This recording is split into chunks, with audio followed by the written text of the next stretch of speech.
빌레몬서 1장입니다. 자, 우리 한 절씩 교독하면서 볼게요. 그리스도 예수를 위하여 갇힌 자 된 바울과 및 형제 디모데는 우리의 사랑을 받는 자요 동역자인 빌레몬과 자매 아비아와 우리와 함께 봉사된 아키포와 내 집에 있는 교회에 편지지 않으니 하나님 우리 아버지와 주 예수 그리스도로부터 은혜와 평강이 너희에게 있을지어다. 내가 항상 내 하나님께 감사하고 기도할 때 열을 말하는 주 예수와 및 모든 성도에 대한 내 사랑과 믿음이 있음을 들음이니 이로써 내 믿음의 교제가 우리 가운데 있는 선을 알게 하고 그리스도께 이르도록 역사하느니라. 형제여 성도들의 마음이 너로 말미암아 평안함을 얻었으니 내가 너의 사랑으로 많은 기쁨과 위로를 받았노라. 이러므로 내가 그리스도 안에서 아주 담대하게 내게 마땅한 일로 명할 수도 있으나 도리어 사랑으로서 간구하노라. 나이가 많은 나 바울은 지금 또 예수 그리스도를 위하여 갇힌 자 되어 같이 친자서 하나님을 원하시는 위하여 내게 간구하노라. 그가 전에는 내게 무익하였으나 이제는 나와 내게 유익함으로 내게 그를 돌려보내노니 그는 내 신복이라. 그를 내게 머물러 있게 하여 내 복음을 위하여 갇힌 중에서 내 대신 나를 섬기게 하고자 하나. 다만 내 생각이 없이는 내가 아무것도 괴로워하지 아니하노니 이는 너의 선한 일이 억지같이 되지 아니하고 자유로 되게 하려 함이라. 아마 그가 잠시 떠나게 된 것은 너로 하여금 그를 영원히 두게 함이니 그의 그는 종과 같이 대하지 아니하고 종 이상으로 곧 사랑받는 형제대로 존재하라. 내게 특별히 그러하거든 하물며 욕심과 주 안에서 상관된 내게 하라. 그러므로 내가 나를 동역자로 할진대 그를 영접하기를 내게 하듯 하고 그가 만일 내게 일을 하였으나 내게 빚진 것이 있으면 그것을 내 앞으로 계사하나. 나 바울이 친필로 쓰노니 내가 갚으려니와 내가 이외에 내 자신이 내게 빚진 것은 내가 말하지 아니하노라. 오 형제여 나로 주 안에서 너로 말미암아 기쁨을 얻게 하고 내 마음이 그리스도 안에서 평안하게 하라. 나는 내가 순종할 것을 확신함으로 내게 썼노니 내가 내게 말한 것보다 더 행할 줄을 아노라. 오직 너는 나를 위하여 수소를 마련하라. 너의 기도로 내가 너희에게 나아갈 수 있기를 바라노라. 그리스도 예수 안에서 나와 함께 갇힌 자 에바 브라와 또한 나의 두목자 마가 아리스타고 데마 누가가 만나는 같이요 우리 주 예수 그리스도의 은혜가 너희 심령과 함께 있을지어다. 아멘. 빌레몬서는 약간 좀 이례적인 서신이다 이렇게 보시면 됩니다. 이제 거의 대부분 바울 서신의 대부분 이제 교회에 보내는 건데 이제 디모데나 빌레몬서는 이제 개인에게 보내는 거죠. 디모데 전후서는 이제 목회 서신이라고 알려져 있어서 한 개인의 일상과 삶 이전에 교회를 어떻게 섬기고 또한 교회가 어떤 것인지에 대한 어떤 이야기들이 이제 줄을 이루는 데 반해 이 빌레몬서는 개인의 이야기로 시작해서 개인의 이야기로 끝난다. 근데 그것을 바울이 친필로 썼다. 대필이 아니라 친필로 썼음을 강조하죠. 그럼 과연 이 빌레몬서는 어떤 내용을 갖고 있느냐? 이 빌레몬이라는 사람은 골로새 교인입니다. 골로새 교인. 빌립보서 4장 골로새서 4장에 나옵니다. 그런데 그 사람이 어떤 사람이냐면 2절에 보시면 자매 아비아와 우리와 함께 병사된 아키포와 내 집에 있는 교회 이렇게 되어 있습니다. 그러니까 자기 집을 내어준 거예요. 누가요? 빌레몬이라는 사람이. 그러니까 그것을 토대로 골로새 교회가 개척이 될 수 있었단 말이죠. 그러니까 이게 바울 입장에서 너무 감사한 거예요. 그런데 이제 어떤 일이 발생하느냐? 그 당시만 하더라도 이제 노예 제도가 그대로 있었는데 그 가운데 이제 오네시모라는 이제 노예가 이제 탈출을 했는데 이제 학자들은 두 가지 이유로 이야기를 해요. 하나는 금전적인 피해를 입혔다. 그건 뭐냐? 주인의 돈을 뭐 가지고 갔다. 아니면 어떤 중요한 일을 맡겼는데 그 중요한 일을 책임을 다하지 못해서 무서워서 도망 나왔다. 뭐 이런 이야기가 있는데 아마 이제 감옥에서 잡혔나 보죠. 이게 이제 빌레몬서가 로마에 있는 가택 연금으로 수감되어 있을 때 쓴 서신서예요. 에필골몬이랑 더불어 이제 일명 옥중서신이라고 불리는데 로마에서 1차 가택 연금으로 수감되어 있을 때 누가 이렇게 끌려오는 걸 딱 보니까 이제 바로 오네시모란 말이에요. 그러니까 이제 바울이 그냥 있을 리가 만무하죠. 전도를 했어요. 전도를 하고 믿음이 굉장히 잘 자라고 여러 가지 개인적인 이유를 나누다 보니까 이 사람이 누구냐 하면 사도 바울이 개척했던 그리고 너무나 잘 알고 있었던 빌레몬의 종이었다는 사실을 알게 되는 거죠. 그럼 기막힌 우연치고는 필연이라고밖에 이제 볼 수 없어요. 이제 그런 빌레몬에게 이제 이 오네시모를 잘 대해주고 그리고 용서하라라는 내용이 이제 바로 빌레몬인데 제가 어떻게 이 편지 앞부분을 열고 있냐면 자 4절 같이 한번 봅시다. 4절은 다시 한번 읽어봅니다. 시작. 내가 항상 내 하나님께 감사하고 기도할 때 너를 말함은 바울 서신의 특징이요 바울의 특징이죠. 내가 항상 내 하나님께 감사하고 그리고 감사와 기도는 늘 같이 가는 사람이었어요. 그러니까 하나님을 정말 신뢰하지 않고 그 하나님 말씀에 순종하겠다는 결단이 없으면 이 감사가 나오지 않죠. 우리가 언제 잘 감사가 나오지 않나요? 내 주변을 에워싸고 있는 이 환경에 내가 순응하지 못할 때 그렇잖아요. 근데 지금 여기 보시면 감옥이란 말이죠. 그런데 이 감옥이 사실 사도 바울을 가둘 수가 없었어요. 그래서 뭐라고 얘기하고 있느냐? 항상 감사하되 항상 감사하고 기도하는데 그 내용이 뭐였냐면 너를 이야기했다. 내가 너를 위해서 감사하며 기도했다라는 이야기를 하고 있어요. 그러니까 사도 바울은 늘 누군가를 위한 기도가 중단되지 않는 사람이었다라는 말이겠죠. 그의 기도 노트에는 아니면 그의 마음속에는 항상 누군가를 위한 기도의 여백으로 가득 차 있었던 사람이었어요. 그러니까 자기의 관심보다 누군가의 기도 제목과 아픔과 연약함이 늘 바울의 마음을 이제 움직이고 있었던 사람이었죠. 그러니 이 심령 속에 어떻게 감사가 넘치지 않을 수 있겠냐. 하나님을 향한 깊은 신뢰와 순종이 그 마음속에 가득했다. 어떤 중요한 건 기도할 때 너를 말했다. 내가 빌레몬, 내가 비록 갇혀있지만 나 너를 위해서 얼마나 기도하고 있는지 몰라. 골로새 교회를 위해 내가 얼마나 기도하고 있는지 몰라. 지금 그렇게 제 말을 써 내려가고 있는데 5절에도 보시면 주 예수와 및 모든 성도에 대한 내 사랑과 믿음이 있음을 들음이니 그래요. 그러니까 진짜 믿음은 누군가의 귀에 들리게 되고 소문이 이렇게 퍼지게 되는 거죠. 사도 바울이 썼던 고린도 전후서에 보시면 냄새가 있고 향기가 있잖아요. 그러니까 믿음의 다른 말은 저는 향기 같다라는 생각이 들어요. 그러니까 그에 대한 믿음, 성도에 대한 사랑 이런 것들이 사도 바울의 귀에까지 이제 들렸다. 6절에 보시면 또 이렇게 적고 있어요. 이로써 내 믿음의 교제가 우리 가운데 있는 선을 알게 하고 그리스도께 이르도록 역사하느니라. 내 믿음의 교제가 그 교제가 그리스도께 이르도록 역사한다.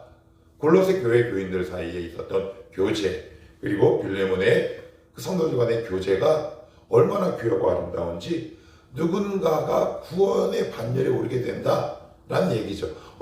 나도 저 공동체에 들어가고 싶다라는 이야기가 퍼지게 되는 거죠. 야, 저 교회는 뭐가 있길래 저렇게 교제만 하면 얼굴에 기쁨이 나오나. 그러니까 이것이 그 공동체 안에 머무른 게 아니라 바깥으로 흘러나게 되는 거죠.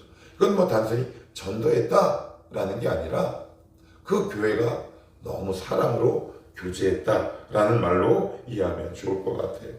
이제 그리고 나서 이제 본격적으로 이제 사도 바울이 하고 싶은 이야기를 이제 8절 이하에서부터 쭉 적어 내려가는데, 자 8절에 보시면 이러므로 내가 그리스도 안에서 아주 담대하게 내게 마땅한 일로 명할 수도 있으나, 그래요.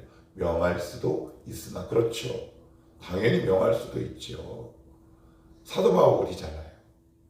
그의 권위와 그의 가르침, 뭐 누구보다 잘 아는 빌레몬 아니겠어요. 그런데 명할 수도 있으나 자기가 갖고 있는 힘을 사용하지 않겠다. 바로 그 말이죠. 그러면서 뭐라고 얘기하냐? 내가 너한테 명할 수 있는 권리가 있지만 9절 도리어 사랑으로서 간구하노라. 내가 그리스도의 사랑으로 내가 부탁한다. 나이가 많은 나 바울은 지금 또 예수 그리스도를 위하여 갇힌 바 되어. 자 10절 같이 한번 봅니다.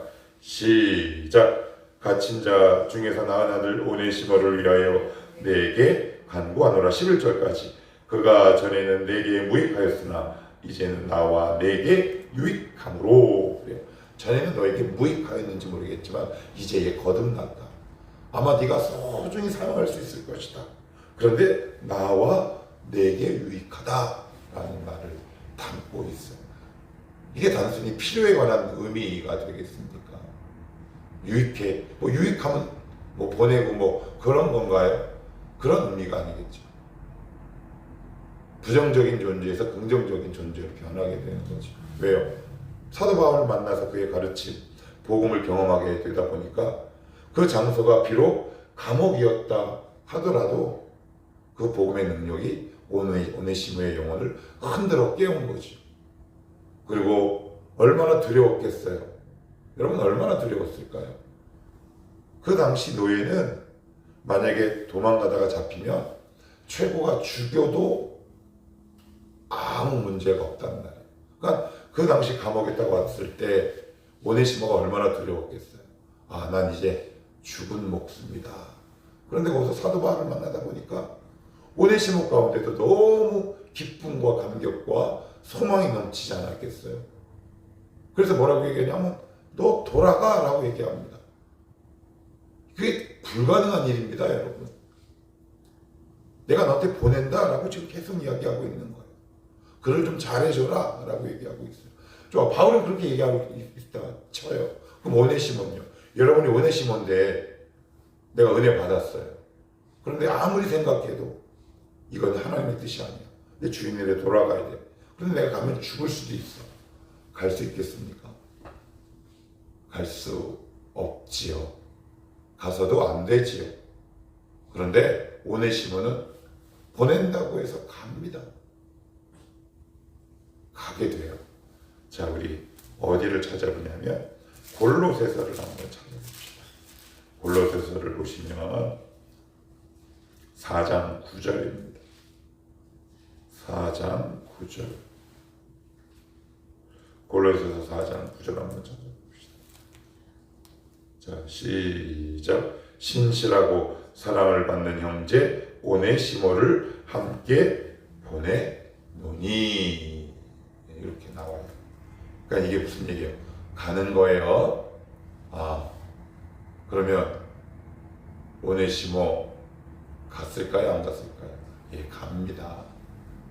뭐 할 수도 있는데요. 죽을 수도 있어요.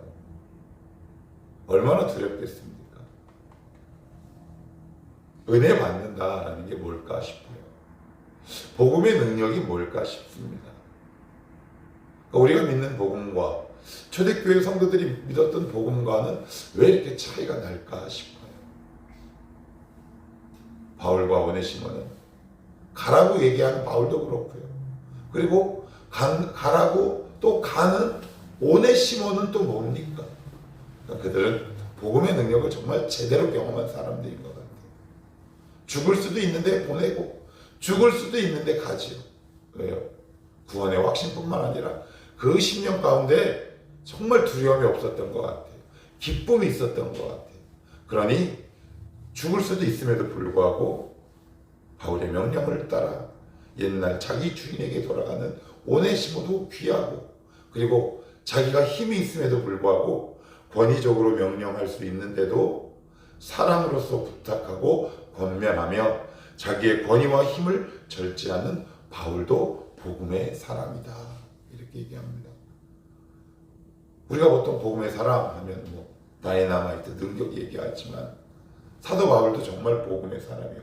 여기다 보면 나이도 많았대요. 더군다나 사도예요. 그리고 본인이 개척한 교회입니다. 그리고 본인이 양육한 사람이에요. 분명히 대사도의 권위로 야 이렇게 좀 해줬으면 좋겠어 라고 얘기하고 있지만 사도 바울은 전혀 그렇게 사용하지 않죠. 그러니까 지금의 대형 교회 목회자들이나 아니면 일명 스타 목사님들이 참 많이 생각난다 싶어요.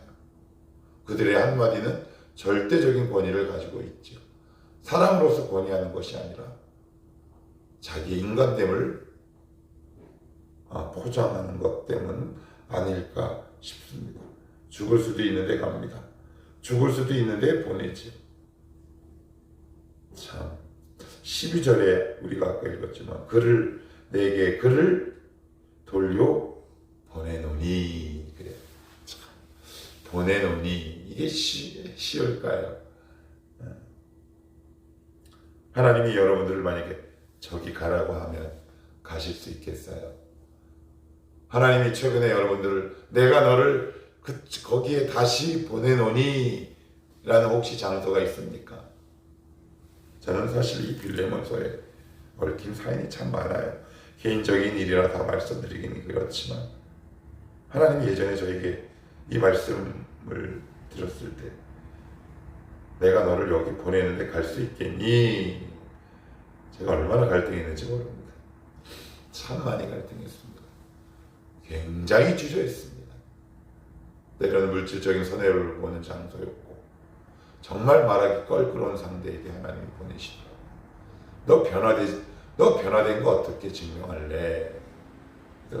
갔던 기억이 있습니다. 근데 지금 돌아보면 참 잘 갔다 싶습니다. 참 잘 갔다 싶어요.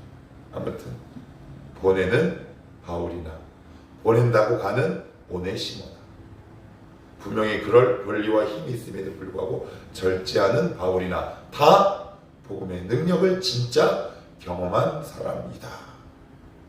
참 부럽고 부럽습니다.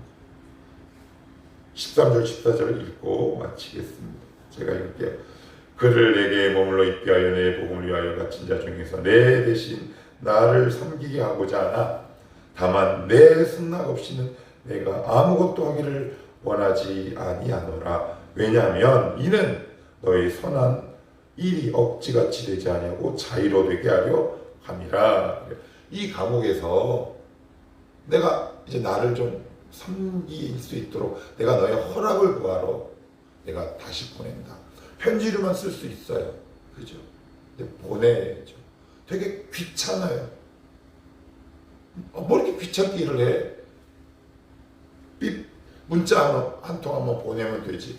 그렇게 하지 않았다는 거. 보내는 겁니다. 그러니까 되게 일을 지혜롭고 덕스럽게 처리할 줄 아는 사람이에요. 그리고 자기의 정말 진정한 마음을 내보이는 거겠지. 14절에 뭐라 그럽니까? 내 승낙 없이는 내가 아무것도 하기를 원하지 아니한다. 내가 네 승낙이 꼭 필요하다. 근데 사실 승낙이 필요한가요? 편지 한 통이면 끝나는 겁니다. 나 이렇게 만났는데 얘 변한 것 같아. 나 쓸게. 그럼 끝나는 건데 그렇지 않지. 참 그렇지 않습니다. 그래서 인격적으로 변한다는 것, 믿음이 자란다는 것, 그게 뭔지 싶어요. 우리는 보통 바울하면 그것만 생각하잖아요.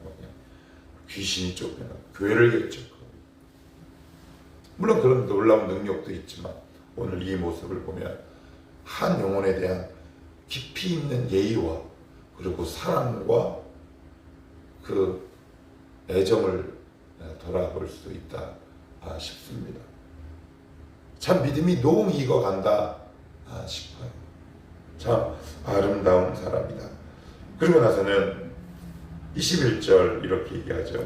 나는 내가 순종할 것을 확신함으로 내게 썼노니 내가 말한 것보다 더 행할 줄을 알아.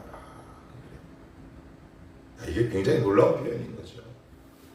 내가 편지를 쓰긴 쓰지만 빌레몬, 내가 생각하기에 편지를 쓰는 나도 내가 편지를 만약에 내가 한 5 정도만 해줘 라고 부탁을 하면 아마 당신은 10을 넘어서 할 사람이야 라고 얘기하는 겁니다. 제가 예전에 이런 말씀을 드렸어요. 복음은 율법의 한계를 초월하는 거라고 그랬죠.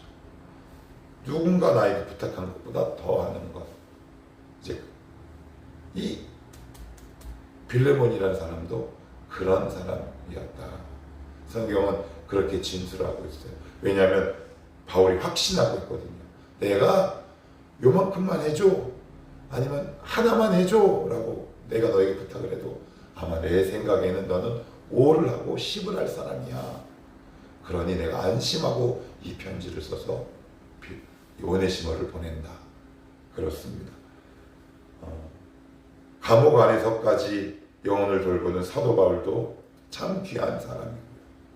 거기서 변화된 오네시모도 참 귀한 사람이다 싶어요. 복음의 능력이 제한되는 현장은 없습니다. 감옥에도 갇히지 않지. 그 누구에게도 갇히지 않습니다. 그런 의미에서 보면 초대교회의 모든 교인들은 종이지만 자유한 사람들이었어요. 정말 진짜 복음의 능력을 소유한 사람들이었어요.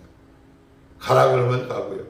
죽을 수도 있는데 편지 한 장 달랑 들고 그 길을 떠납니다. 우리 주님을 더 깊이 알아가십시다. 하나님, 이런 복음의 능력을 우리가 경험하게 하옵소서.